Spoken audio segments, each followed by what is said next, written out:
Leo McGuinn's here with the paper review. He's starting with something serious, though. Main rival to Turkey's President Recep Tayyip Erdogan has been arrested and charged with corruption amid huge protests. How's it being covered, Leo? No laughing. Well, I'll start with Hürriyet, Stuart, which is the country's biggest newspaper. Their headline, very much to the point. Imamoglu arrested on charges related to corruption, as well as aiding a terrorist group, the Kurdistan Workers' Party. They also report that 323 protesters were arrested in Istanbul, and they report that some police officers had acid thrown at them. Turkey, which is a daily based in Istanbul, headline on the fact that Imamoglu has been taken to Silivri prison, a high-security complex on the outskirts of the city. Well, this actually makes front pages all over Europe. This is L'Humanité here in France, calling the protests against the arrest a revolt against the arbitrary rule. And according to the paper, it's on a scale that hasn't been seen since 2013 and the Great Gezi protest. The French Daily has more inside the paper, referring to increased repression since local elections, which took place in March 2024. In less than a year, 11 mayors have been removed from office and replaced by administrators chosen by the government.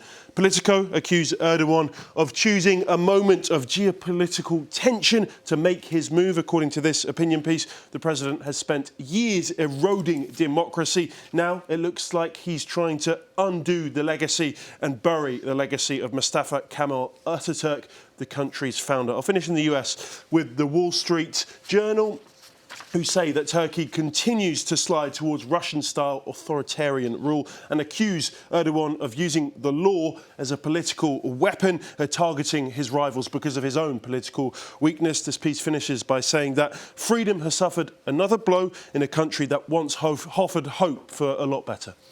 Here in France, a very high-profile murder trial is getting underway today. Tell us more about this one. The man who murdered Chahinez Daoud goes on trial today, and it is Daoud who makes the front page of French paper Libération with the headline, Chahinez Daoud from victim to symbol. She was brutally shot and then burned alive by her ex-husband back in 2021. The paper explains that the tragedy triggered a reappraisal of how the state handles domestic violence. Daoud had lodged several complaints about her ex-husband. They all fell on deaf ears. Libération have this a full two-page spread today. They say that the state has taken very clear measures to combat domestic violence since the case, but they're coming up against a reluctance of police unions, a lack of resources, and the absence of a coordinated plan. And actually, things have got worse. The number of femicide victims in 2024 even higher than in 2021, 135 femicide cases last year in France, even though the piece says that the appalling death of Chahinez Daoud should have changed everything.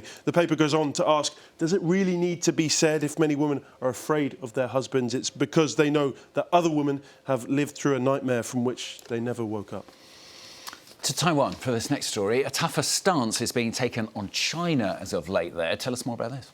Comes from a really interesting article in the New York Times this morning explaining that Taiwanese President Lai Ching-te is choosing now to take a harder line against Chinese influence. But why now? Well, according to this, he appears to have concluded that China will limit its actions against Taiwan because Beijing is somewhat distracted with the escalating trade war that's going on with the US. This article explains that it came to a head a few weeks ago when Lai described China as a foreign hostile force, something which Chinese officials took umbrage to, and in Taiwan, the opposition Nationalist Party have accused Lai of stoking tensions unnecessarily. One expert says the speech was intended to reassert control over the narrative. Taiwan facing growing efforts by China to secretly influence public opinion on the island, as well as collect influence, something which Lai says is reflected in the statistics. In 2024, 64 people faced charges of espionage in Taiwan. That's up 3 times from just 3 years earlier in 2021.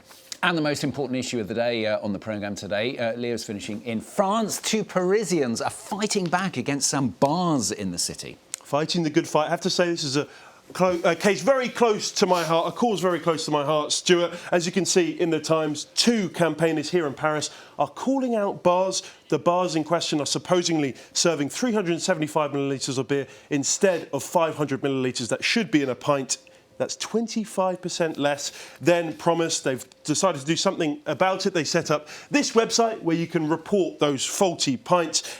Good news, Stuart. It's actually working. One bar that was reported as changing its glasses, they've now changed their glasses to 500 millilitres. It's been called a first victory, and I've got to say, some great news to end the day. Pints should be pints, Stuart. That's what I'm going to end on. Great news to end the day and end Leo's last ever press review on France 24. Brian.